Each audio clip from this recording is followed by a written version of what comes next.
Hey, so you're living in a simulation.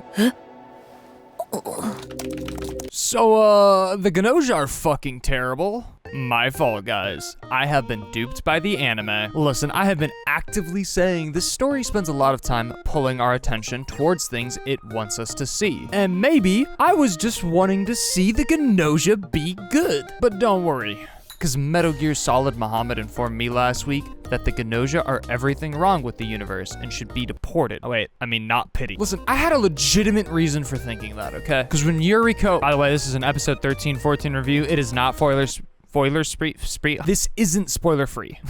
But when Yuri confronted Yuriko during the end of episode 13 and she revealed the Gnosia eyes to us, I thought there was some meaning behind that, because right before she did that, she reminded or made us aware that she was a fallen Hoshibune. Originally, my main thing around episode 13 was gonna be around the idea that what if the Hoshibune are like this fully developed thing similar to the Gnosia, but not like an infection that spreads in the body, but like a homo sapienized Gnosia, I guess. But I realized that made no fucking sense. And after some context with episode 14, I realized I needed to flesh that out more. And most of my thoughts are relatively the same. The only differences are where the Hoshibune and the Gnosia fit into this equation, because I'm thinking about how Gina's mom got duped by the Hoshibune to take part in the cyberization, and I'm thinking about how she's very disoriented by the concept of lying. I believe she suspects the Hoshibune are these con artist cult-like being species things, because if what?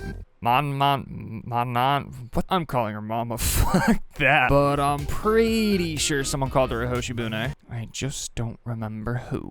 But if everything is connected as Yuriko said, my thought with the Hoshibune was that they behave like a mix between the Silver Key and the Gnosia. Because the idea of cyberization to me comes off like your information is being extracted. The Hoshibune says your souls will live eternally if you sacrifice yourself to their belief system. But when I think about Gina's fear or disgust when confronting the Hoshibune about what happened to her mom, and when I think about her fear and disgust for the Gnosia, I think they look very similar. And after seeing Yuriko's red eyes at the end of episode 13, I thought maybe the situation with the Gnosia and the Hoshibune was a bit deeper than Yuriko just being a Gnosia in that episode. And I still believe that, just to clarify. I do still think there was meaning behind that, because that cut from the end of episode 13 to the beginning of episode 14 where he just wakes up in front of her, and we don't really see the context between what happened before and what happened after. I fully believe she cyberized him right there. And whether the Hoshibune and the Gnosia have the same ability,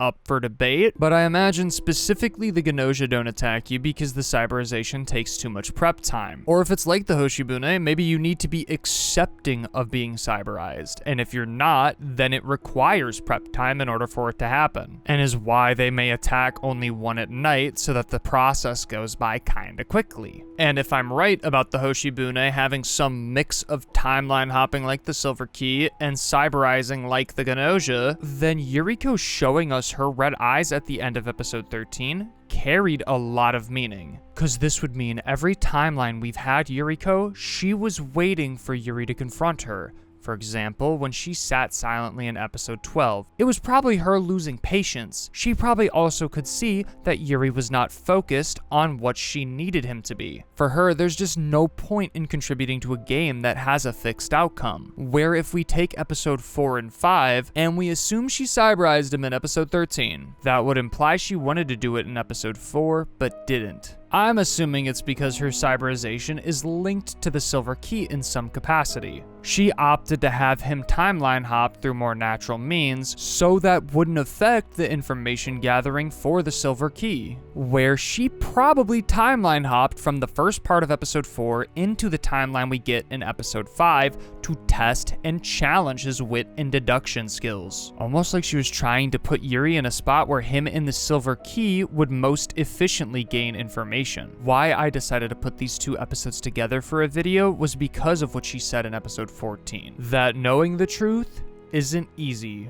And more specifically, you need the ability to identify it. If those words have the weight that I'm thinking, and my assumption that the Hoshibune are pathological liars, deceiving an entire universe with holy delusions, it originally made me wonder if we were meant to misunderstand the Gnosia, but that was apparently wrong, and I wasn't fully sold on it myself, but I thought it would be fun to throw out there for discussion. My personal thought is the Gnosia are the result of something the Hoshibune did to Luan, which brings us to Yuriko and how she's a fallen Hoshibune. Now let's just say the Hoshibune are digitizing information. That leads me to believe it's for some super god AI thing, silver key, probably a contrast, so golden key, that wants information on life, and cyberizing people helps feed that key information. And if I'm using that logic for the Hoshibune, the Gnosia are probably more like erasing data. Actually, as I said that makes me wonder if Yuriko is just like a timeline hopping Gnosia. Because if you think about it, like, Yuri didn't remember stuff when he woke up.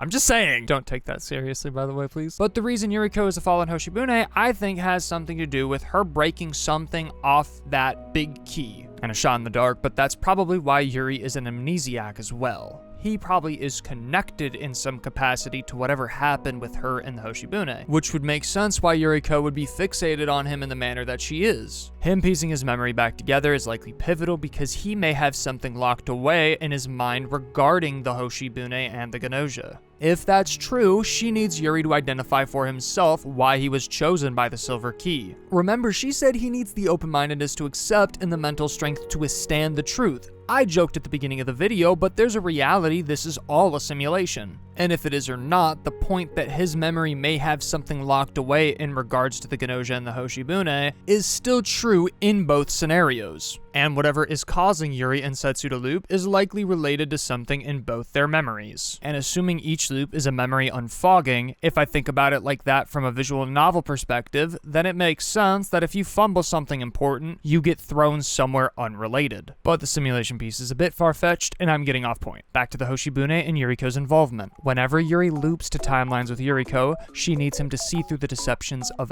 everyone. If the Hoshibune are expert liars and have something to do with what's going on in the ship, or if Yuri has something to do with Yuriko and the Hoshibune, then this to me would explain Yuriko's interest in Yuri, and why she's been letting him slowly learn and gain information so that he can perceive convincing deception and how to counter it. The biggest hint we received of the Hoshibune was SQ telling us about Mama. It doesn't really make sense if they're encouraging people to be cyberized because their soul will live on eternally, but then you have a head figure of the Hoshibune, Mama, trying to actively extend her life, which doesn't make sense if you believe in eternal life, because then that's a belligerent showcase that you fear death. And if it's not a fear of death, but an obsession with that God key I talked about, and what it will bring if they fill it with enough information, that also would make sense why she would be trying to extend her life, to see the results of her multi-lifelong work deal. And I'm pretty convinced the Hoshibune have some deep involvement with what's going on in the ship. I think Yuriko went to Luan and tried to deal with the consciousness transfer of Mama to either SQ or the doll that was kind of brought up by Yuri. And I imagine Jonas was mandated to make certain Kukurushka remains mindless or doll-like. And I have no idea for what reason that would be, but I think we're going to be learning about that kind of soon. And I understand this was a whole lot of theory crafting and not a whole lot of point making. I've been thinking about a lot of this stuff as the anime has continued since like episode 8 for obvious reasons, and I'm starting to think I may need to rewatch the anime up to this point so I can have a more concrete idea of everyone's relevance in the plot, or if they're even relevant to it. Because while I was writing the script and trying to condense my thoughts, I found to be a lot more difficult than I originally thought it would be. But someone talked about the confession episodes in the comments last week, and why I thought it was important to bring up is because they mentioned how the Silver Key actually pushed Yuri to be in situations that were more favorable to his likability with those characters. And the reason the Silver Key did it that way was to put Yuri in the world line that would help him get the most information about those characters in the most efficient way. And I do think there's actually truth to that. I don't agree they said the love confessions seemed random though. I really didn't find them to be actually that unnatural. To me, the characters that confess to Yuri are the most likely characters that would. They were the most socially isolated and somewhat ignorant, where if I look at the timeline when Yuri's a woman, Sha Ming's tsundere personality was coming in full force because, well, I'm sure y'all get it. Everyone's included with that, by the way. But also just look at the first obsession timeline we had, where apparently Yuri saved Stella. We later learn she's a robot and that she's not familiar with deep emotions whatsoever, where our first interaction with her contradicts that entirely, which proves this person's point to some degree. The key put Yuri in a timeline where Stella would reveal the most about herself, probably because she would use it to manipulate him, where I assume in most cases she would not be as personable with such little interaction, especially because we've seen her mention that she's expendable because she's an AI, which is puzzling because the Silver Key is interested in getting some information about her. Let me know with a like and comment if you want me to talk about that. But this probably seems irrelevant from what we started talking about, and you probably haven't realized or forgot that we still haven't talked about Yuri and Setsu's dateline. But I'm gonna keep it a stack. I've watched this episode 3 times, and I honestly don't have many deep thoughts about that. Low-key, this felt like the equivalent to a beach episode for me, but I still had some things to take away. Getting my big point out of the way first, Yuriko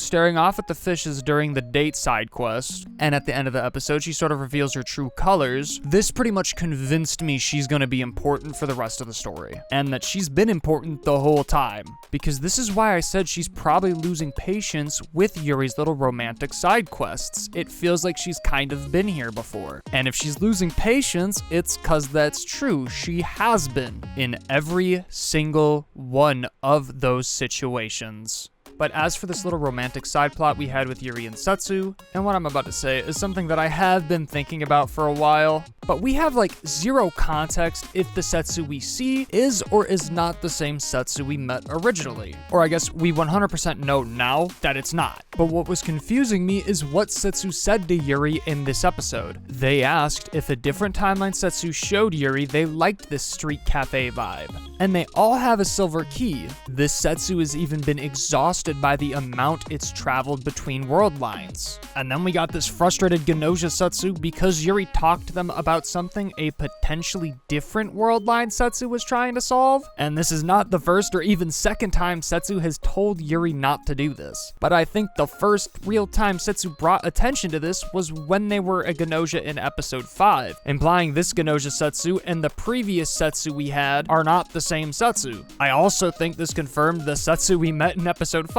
was the same Setsu from episode 1. Holy shit. That's a lot of Setsus. But this is where my whole point about Yuri being involved with the Silver Key and the Hoshibune is coming from, and why I'm partly humoring the idea that this might be a simulation outside of the typing when he gets reset. But I'm thinking Setsu is also trying to identify something around what happened on Luan, but I'm pretty sure Setsu also getting random people in their world lines kind of disproves the simulation theory entirely. I don't know, but what do you guys think? Let me know with a like and comment. Feel free to make fun of me without spoiling, please. I'm just having fun with thinking about what might happen or what could be happening. And if you had fun too, be sure to subscribe because that's hella motivating and lets me know y'all really want to see more from me. Regardless though, thanks for watching.